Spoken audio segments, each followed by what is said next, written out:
Welcome to what a taste. నాకు తెలుసు మీరు ఈ టైంకి ఏం చేస్తూ ఉంటారు. అలా ఈ ప్రోగ్రామ్ని ఆన్ చేసేసుకొని వాట్ ఏ టేస్ట్లో డిఫరెంట్ డిషెస్ చూపిస్తారన్న విషయం మీకు తెలుసు. ఈరోజు కూడా అలాంటి ఒక సరికొత్త డిష్ని నేను మీకు చూపించబోతున్నాను. ఇన్ఫ్యాక్ట్ నేను కాదనుకోండి, షెఫ్ చేస్తారు, అది నేను మీకు చూపించబోతున్నాను. మరి దానికోసం మనం ఎక్కడికి వచ్చామో తెలుసా? బేగంపేట్ మనోహర్ హోటల్కి వచ్చేసాము. సో మరి చూసేద్దాం ఈరోజు మనకి ఏ స్పెషల్ డిష్ చేసి చూపించబోతున్నారు. హాయ్. హలో. హాయ్, నా పేరు భోజ్ బహదూర్. వావ్, తెలుగు. నా పేరు భోజ్ బహదూర్. షార్ట్ కట్ పేరు భోజ్ షెఫ్ అంటే చెప్తారు హోటల్లో. ఓకే, భోజ్. ఇప్పుడు నేను కూడా భోజ్ అని పిలవాలన్నమాట. భోజ్ అని పిలవాలి ఇక్కడ హోటల్. వావ్, భోజే బాగుంది. భోజ్ బహదూర్ యాక్చువల్లీ పేరు. భోజ్ బహదూర్ మా పేరు. ఈ రోజు మేము అది ముర్గ్ కసోలా చేస్తున్నాం, ఇండియన్ డిష్. అది చికెన్ అంటే హిందీలో ఇంగ్లీష్లో చికెన్ అంటాడు. అది హైదరాబాదీ లాంగ్వేజ్, ఫస్ట్ నవాబీ లాంగ్వేజ్లో అది ముర్గ్ అంటే చికెన్. లోపల అది చికెన్ ఫ్లాట్, ఒక చికెన్ బ్రెస్ట్ తీసుకుంటాం, అది ఫ్లాట్ చేసి అది లోపల spinach, ginger, garlic, green chilli అన్నీ సాటే చేసి స్టాప్ చేసి రోల్ చేస్తాం. రోల్ చేసి అది సెలో ఫ్రై చేసి తర్వాత కట్ చేసి ప్లాటర్లో సర్వ్ చేస్తాం. ప్లాటర్లో సర్వ్ చేస్తాం. చూసేసారా, ఒక దెబ్బలో మొత్తం చెప్పేస్తాను. ఇంకా నాకు చేయాల్సిన అవసరం కూడా లేకుండా మొత్తం ఎలా చేయాలని మీకు ఒక ఐడియా వచ్చింది కదా. అయినప్పటికీ చూడాల్సిందే, ఎందుకంటే మనం చేసేది సపరేట్గా ఉంటుంది, ఇలా చెఫ్స్ వీళ్ళు చేసేది డిఫరెంట్గా ఉంటుంది అనమాట.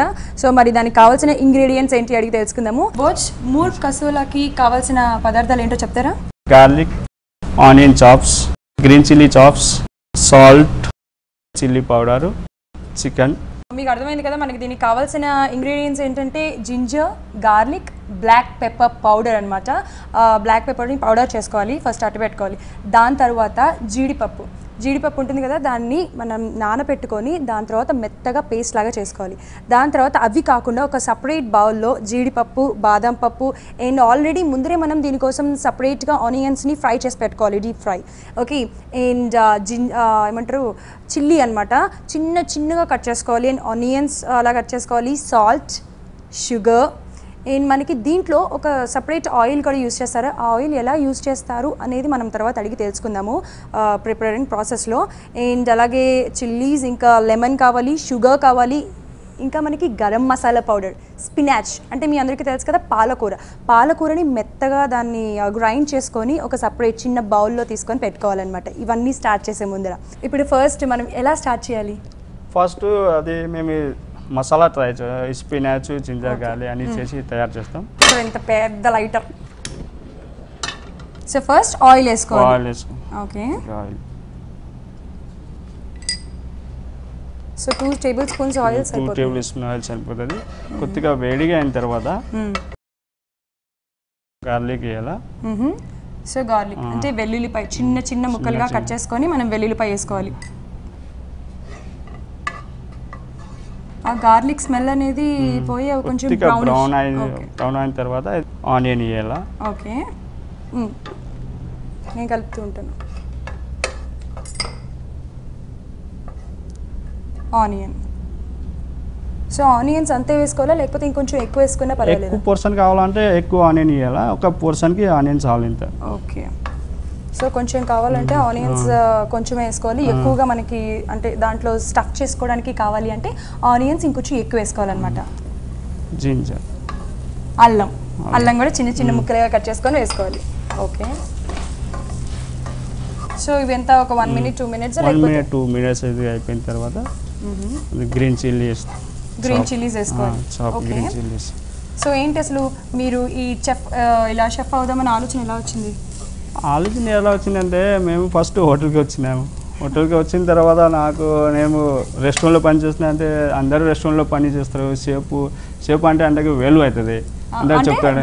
వేలు అంటే అందరూ గర్భ ఏమంటాడు హిందీలో, తెలుగులో ఏమంటారు, हिंदी में क्या बोलते हो तो उसको थोड़ा सा प्राउड फीलिंग हो जाता है. प्राउड शेफ बोलता है सब लोग, शेफ आप होटल में काम कर रहे हो, ओके बोल के प्राउड फीलिंग. इसके लिए शेफ होने के लिए. సో అలా మీరు నేపాల్ నుంచి వచ్చారు? నేపాల్ నుంచి ఇక్కడ వచ్చారు. సన్నగా తొడుక్కున్న పచ్చిమిరపకాయలు అనమాట, తెలుసు కదా, మనం చిన్న ముక్కలుగా తరుకోవాలి చక్కగా. ఓకే, అంటే కారం ఎక్కువ తినే వాళ్ళు ఇంకొంచెం ఎక్కువ వేసుకోవచ్చు. కారం కావాలంటే ఎక్కువ పెట్టాలి, లేకపోతే ఒక టీ స్పూన్ చాలు.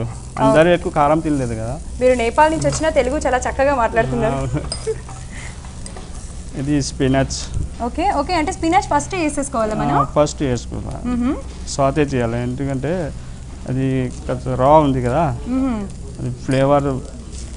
అంటే మనం పాలకూరని ముందరే అంటే ఉడకబెట్టుకోకుండా ఏమి నానబెట్టుకోకుండా, అంటే దీన్ని డైరెక్ట్గా పాలకూరని గ్రైండ్ చేసేసుకుంటాం పేస్ట్ లాగా. సో అది కొంచెం రాగా ఉంటుంది కాబట్టి మనం ఫస్ట్ దాన్ని వేసేసుకుంటాం అనమాట ఈ ఆనియన్స్ వేసిన తర్వాత. ఓకే, అంటే షెఫ్స్ కలిపినంత బాగా మనం కలపలేం కదా, మనం చూస్తూనే ఇచ్చాడు తప్పే. ఓకే, అంటే దీంట్లో ఆయిల్ సరిపోయినట్టు లేదు కదా? ఆయిల్ ఎక్కువ అయితే మొత్తం స్టాపింగ్ చేసిన తర్వాత మొత్తం ఆయిల్ బయటకు వస్తుంది, తక్కువ ఆయిల్ యూజ్ చేయాలి. ఓకే, సో చూసారు కదా, మనం దేంట్లోనూ ఆయిల్ ఎక్కువ వేసుకోకూడదు. ఆయిల్ బేసిక్గా హెల్త్కి కూడా మంచిది కాదు. అండ్ దీంట్లో ఈ ఫుడ్ ఐటెంలో కూడా మనం ఆయిల్ వేసుకుంటే ఎక్కువగా స్టఫ్ చేసిన తర్వాత ఆయిల్ అంతా బయటకు వచ్చేస్తుందంట, అదొకటి మీరు గుర్తుపెట్టుకోవాల్సిన విషయం. చాప్ చికెన్ ఇది. ఓకే, చికెన్ చిన్న చిన్నగా కట్ చేసుకున్నారు చికెన్ని కూడా.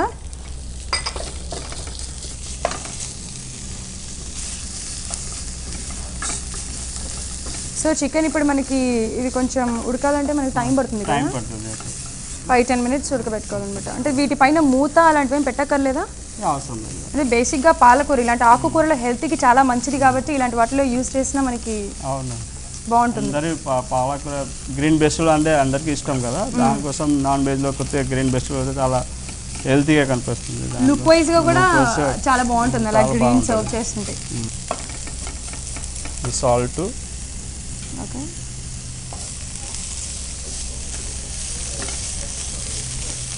బ్లాక్ పెప్పర్, సాల్ట్,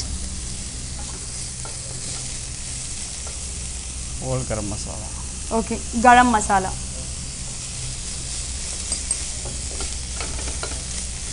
ఇంకా రెడ్ చిల్లీ పౌడర్. సో చూసారు కదా, మనకి దీనికి కావాల్సినట్టుగా ఎలా ప్రిపేర్ చేసుకోవాలంటే ఫస్ట్ ఆయిల్ వేసుకోవాలి, దాని తర్వాత అల్లం, ఆనియన్స్, జింజర్ ఇలాంటివన్నీ మనం వేసుకొని, దాని తర్వాత పచ్చిమిరపకాయలు, స్పినాచ్ అంటే పాలకూర తురుము, అండ్ చికెన్ కూడా చిన్న చిన్న పీసెస్గా కట్ చేసుకొని వేసుకోవాలి. దాంట్లో మనకి ఇంకా salt, garam masala, black pepper powder ఇవన్నీ కూడా యాడ్ చేశారు ఇప్పటి వరకు. క్యాషూనట్ కట్ చేయాలా, ఇది చిన్న చిన్న సన్నగా కట్ చేస్తే రోల్ చేసిన తర్వాత పెద్ద పెద్ద అవుతాయి కదా, చాలా ప్రాబ్లం అవుతాయి రోల్లో. చిన్న చిన్న కట్స్ అయితే సెట్ అవుతుంది రోల్. ఓకే, అంటే స్టఫ్ చేసేటప్పుడు మనం రోలింగ్ చేస్తాం కాబట్టి చికెన్లో పెట్టి ఇప్పుడు మనం ఏదైతే ప్రిపేర్ చేస్తున్నామో అదంతా చికెన్లో స్టఫ్ చేస్తాం అనమాట. పెద్ద పెద్దవి అయితే అవన్నీ బయటకు వచ్చేస్తాయి, రోల్ చేస్తాం కుదరదు అని చెప్పేసి చిన్న చిన్న ముక్కలుగా జీడిపప్పుని కట్ చేసుకోవాలి. ఓకే, ఆల్మండ్స్ కూడా అంటే బాదం పప్పును కూడా చిన్న చిన్న పీసెస్గా కట్ చేసుకోవాలి. దాని తర్వాత జీడిపప్పు వేసుకున్న వెంటనే బాదం పప్పు వేసేసుకోవాలి.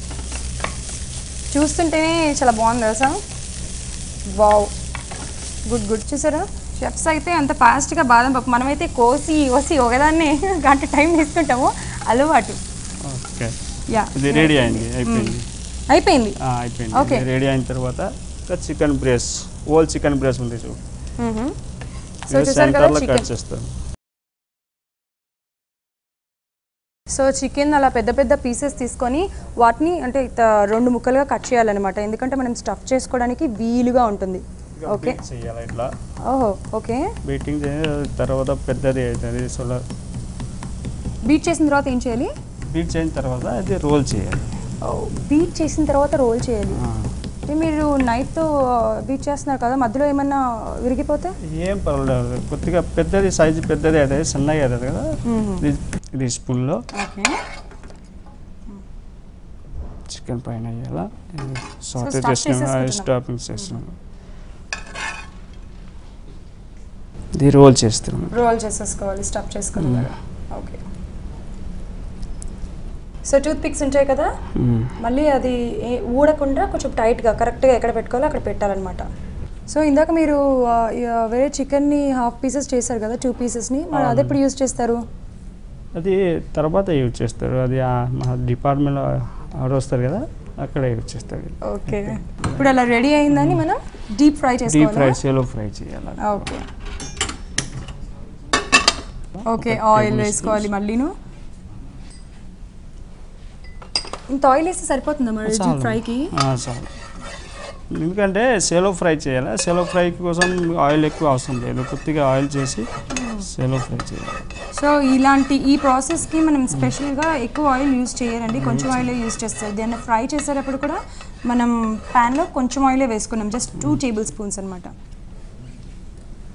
అంటే దీన్ని సిమ్లో పెట్టుకోవాలా లేకపోతే కొంచెం హై ఫ్లేమ్లోనే పెట్టుకోవాలి? హై ఫ్లేమ్లో పెడితే మాడిపోతుంది, బయట మాడిపోతుంది, లోపల ఇంకా కుక్ కాలేదు. ఓకే.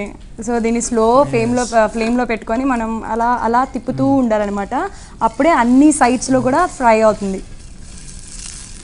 ఓకే, టాస్ చేసేస్తున్నారు. చూసారు కదా, మనం ఇది స్టవ్ మీద పెట్టి ఎక్కడికో వెళ్ళి కూర్చోకూడదు, మనం దాని పక్కనే ఉండాలి, ఎందుకంటే దాన్ని ఫ్రై అవ్వాలి అండ్ లోపల ఉన్న స్టఫ్ ఏదైతే చేసామో దానికి కూడా టేస్ట్ యాడ్ అవుతుంది అలా ఫ్రై అయితే. సో ఇదిలా ఎన్ని మినిట్స్ పడుతుంది మనకి? 5 to 7 మినిట్స్లో అయిపోతుంది. 5 to 7 మినిట్స్ మొత్తం ఇది లోపల స్టాపింగ్ చేసిన కుక్ అయింది, అన్ని చికెన్ కలర్ అయితే అయిపోతుంది. మనం స్టఫ్ ఆల్రెడీ కుక్ చేసాం కాబట్టి ఆ చికెన్ కూడా కొంచెం కుక్ అవ్వాలి, ఉడకాలి అంటే ఈజీగా ఒక 5 to 7 మినిట్స్ మనం అలా దాన్ని తిప్పుతూ ఉండాలన్నమాట. సో దట్ డీప్ ఫ్రై కూడా అవుతుంది అండ్ అలాగే తినడానికి కూడా టేస్ట్ చాలా బాగుంటుంది. డీప్ ఫ్రైడ్ అంటే మొత్తం ఆయిల్లో డీప్ చేయాలా, అది షెలో ఫ్రై అంటే కొద్దిగా ఆయిల్లో ఇట్లానే ఫ్రై చేయాలి. ఓకే, అంటే దీన్ని డీప్ ఫ్రై అవసరం లేదు, అవసరం లేదు, హాఫ్ ఫ్రై అనమాట. అందుకనే లైట్గా ఆయిల్ వేసుకొని అటు ఇటుగా తిప్పుతున్నారు. ఓకే,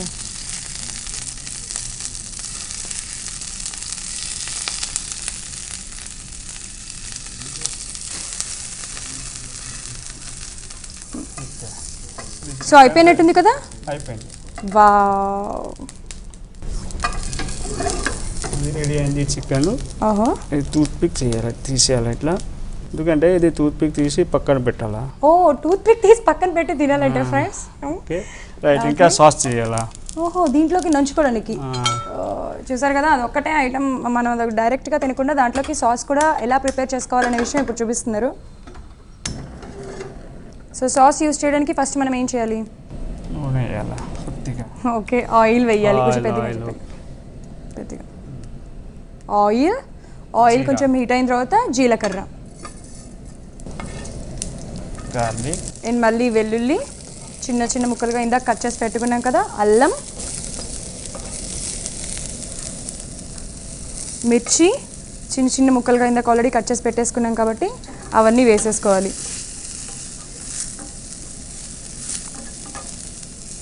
సో అంటే తర్వాత ఇది క్యాష్యూనట్ పేస్ట్ ఉంది ఇక్కడ.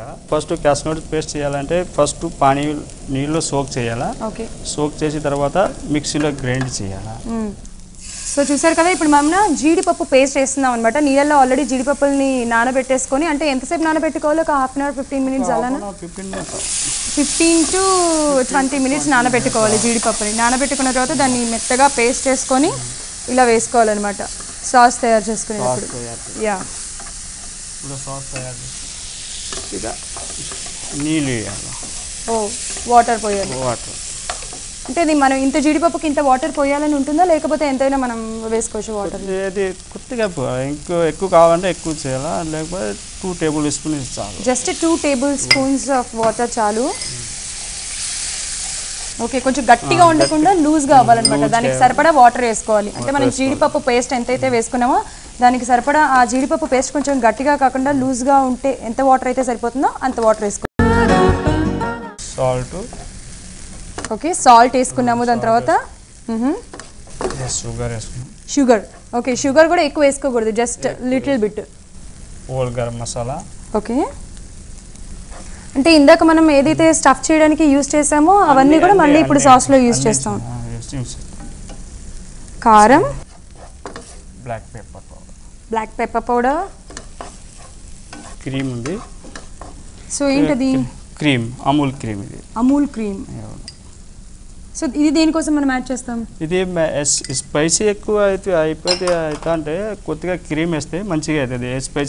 స్పైసీ కారం ఎక్కువ ఉంటే క్రీమ్ వేస్తే అది కారం తక్కువ అవుతుంది, అది కలర్ ఇక డిఫరెంట్ కలర్ వస్తుంది. సో డిఫరెంట్ ఫ్లేవర్ కూడా టేస్ట్ ప్లస్ కలర్. అండ్ ఇంకా కొంచెం కారం ఎక్కువ తినని వాళ్ళు ఇది కూడా వేసుకుంటే ఇంకా బెటర్ అవుతుంది కదా. అవును. Chilli oil. ఓ, చిల్లీ ఆయిల్. చిల్లీ ఆయిల్ ఎలా చేస్తారంటే చిల్లీ ఆయిల్లో ఒక బౌల్లో ఆయిల్ వేయాలా. ఆయిల్ అది వేడికి చేసిన తర్వాత అది చిల్లీ ఉంది కదా, Kashmiri chilli powder, Kashmiri chilli powder అయితే వేసి ఒక 5 minutes ఫ్లేమ్లో పెట్టాలా. ఫ్లేమ్లో వేసి బయట పెట్టాలా. బయట వేసి ఒక స్టెయినర్లో ఉంది, చిన్న స్టెయినర్ ఫిల్టర్ చేయాలా. ఫిల్టర్ చేసిన కదా ఇట్లా చిల్లీ ఆయిల్ అవుతుంది. సో చిల్లీ ఆయిల్ ఎలా తయారు చేసుకోవాలో దాదాపుగా అందరికీ తెలియదు అసలు. దాన్ని ఎలా తయారు చేసుకోవాలంటే ఫస్ట్ మనం ఆయిల్లో చిల్లీ పౌడర్ వేసుకోవాలంటే కారం వేసుకోవాలి. వేసుకున్న తర్వాత దాన్ని స్టవ్ మీద పెట్టి బాగా హీట్ అయిన తర్వాత ఫిల్టర్ చేసేసేయాలి. ఆ వచ్చిన ఆయిల్ ఏదైతే ఉందో దాన్ని ఫిల్టర్ అవుతుంది. అది చిల్లీ అన్ని అది యూజ్ చేయలేదు, అది అవసరం మాడిపోతుంది కదా, మొత్తం పడేయాలి.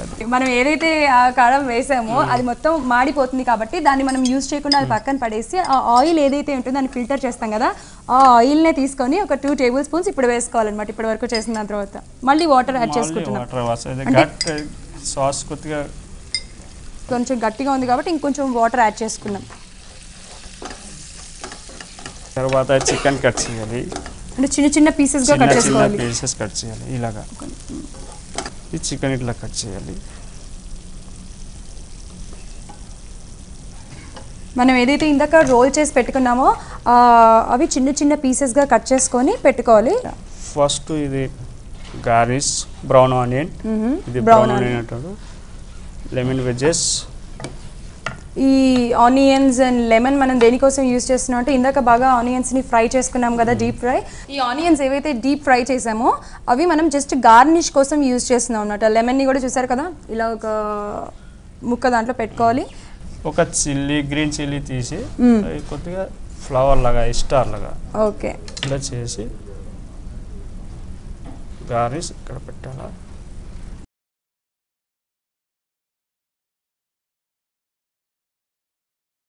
Flavour rice.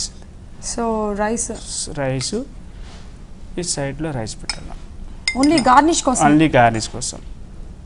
ఓ నేను ఇప్పటి వరకు యాక్చువల్లీ రైస్ చేస్తే ఆ రైస్ పైన ఏదైనా గార్నిష్ చేయడానికి చూసాను, కానీ రైసే గార్నిష్గా యూజ్ చేస్తారనే విషయం ఇప్పుడే చూస్తున్నా.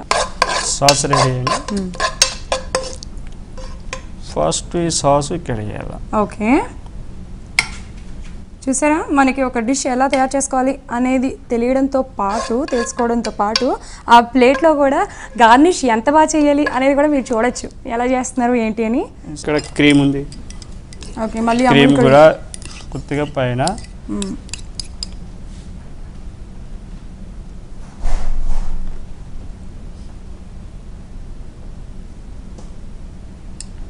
Chilli oil, almond flax. Actually మనం ఒక డిష్ ప్రిపేర్ చేసేదానికంటే మనకి గార్నిష్ చేయడానికి ఎక్కువ టైం పడుతుంది అనుకుంటా కదా. గార్నిష్ కోసం ఎక్కువ టైం పడుతుంది, డిష్ కోసం టైం. Almond flax. ఓకే అంటే బాదం పప్పులు కూడా గార్నిష్ కోసం మనం యూజ్ చేసుకోవచ్చు, చిన్న చిన్న సన్నగా తరుక్కొని. ఇది చాప్ కోరియాండర్. కొత్తిమీర కూడా చిన్న చిన్నగా తరుక్కొని అలా వేసుకోవచ్చు. ఓకే అది రెడీ అయింది. ముర్కసోలా రెడీ అయిపోయింది. వావ్ చూస్తారు కదా అసలు ఎంత ఈజీ ప్రాసెస్, ఎంత బాగా రెడీ చేయొచ్చు. మనకి టైం కూడా ఎక్కువ తీసుకోదు, ఈజీగా రెడీ అయిపోతుంది. చికెన్ ఎవరైతే ఎక్కువగా ఇష్టపడతారో వాళ్ళు ఈ ఐటెంని చేసుకొని తింటే సూపర్ ఉంటుంది. యాక్చువల్లీ ఇప్పుడు చేస్తుంటేనే అసలు దాని గుమ్మలు అలా వచ్చేస్తున్నాయి అనమాట. మరి ఇప్పుడు నేను దీన్ని టేస్ట్ చేసి చెప్తాను బాగుందో లేదో. మా బోజ్ ఎంత బాగా చేసాడో ఏంటో చూసి చెప్తాను. ఓకే సో నేను ఇప్పుడు టేస్ట్ చేసేయబోతున్నాను. ఇంతకీ ఇది ఎలా ఉంటుంది.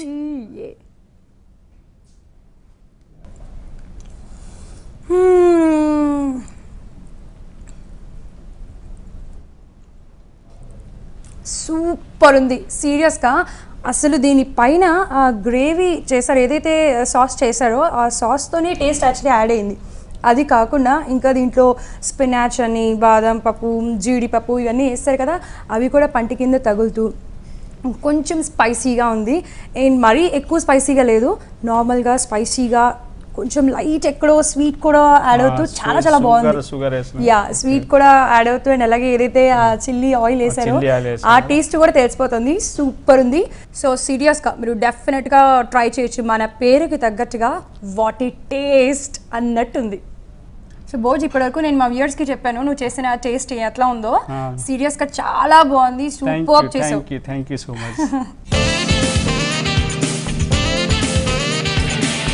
చూసారు కదా ఈరోజు స్పెషల్ డిష్ మార్క్ కసాలా. ఎంత బాగుందో, మీకు కూడా తినాలనిపించింది కదా, అయితే వెంటనే చేసేసుకోండి వాట్ ఏ టేస్ట్ చూసి.